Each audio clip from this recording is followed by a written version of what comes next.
And they all lived happily ever after. The end.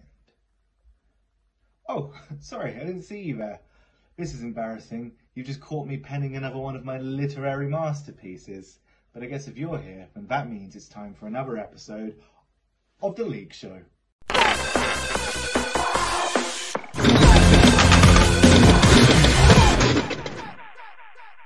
Well, here we are at the end of Game Week 2, another absolute corker of a week with plenty of ups and downs. Let's take a look at how the league stands, and then we'll take a closer look at how our teams competed.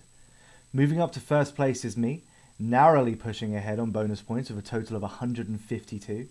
Very close behind is Jack with 150 points. Danny climbs to third place with 131 points, while Phil also climbs up to fourth with 124. Moving down is Michael Jenkins, who sits neck and neck with Phil at 124 points. This week's MVP is Sophie, who sits only a single point below Michael and Phil with 123 points. Good Enough climbs to 7th place with 104 points, and Emily climbs to 8th place, only a point beneath Good Enough with 103 points. James lifts from bottom to 9th place with 99, while Lisa's drops to bottom bitch with 97 points. With roughly 50 points spread in the entire league, there's still plenty to play for. Our MVP of the week, as mentioned, is Sophie with a massive 72 points. Now, let's take a closer look at how our teams competed. Supreme Serpentry takes first place this week, due in no small part to the efforts of West Ham's Antonio, who brought in 14 points.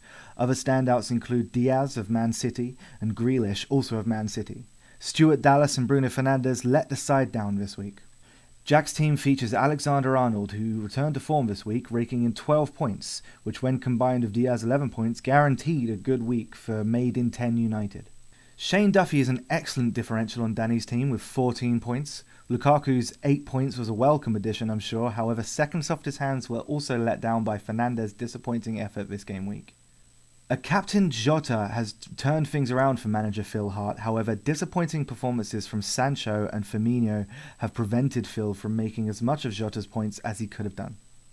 Diaz, Rice and Mount were the standout players on Michael's team. However, Maguire, Wilson and Schmeichel brings the team down. Here's a word from our sponsor. Tired of being caught unawares? Always unprepared? Constantly looking like a drowned rat? Buy an umbrella. Thanks, umbrellas! Despite a blank on the field, Sophie managed to turn in an MVP performance this week, with only one other player scoring less than 2 points. Standout performances from TAA, Rafinha, a Captain Jesus, Grealish, Young and Kufal helped bring this team the accolades that it deserved. Good Enough activated his wild card this week and has been rewarded for his efforts, with not a single player raking in less than 2 points. This team's biggest issue is its bench, which currently holds a whopping 26 points. Emily opted to use free hit and also saw some returns for her efforts.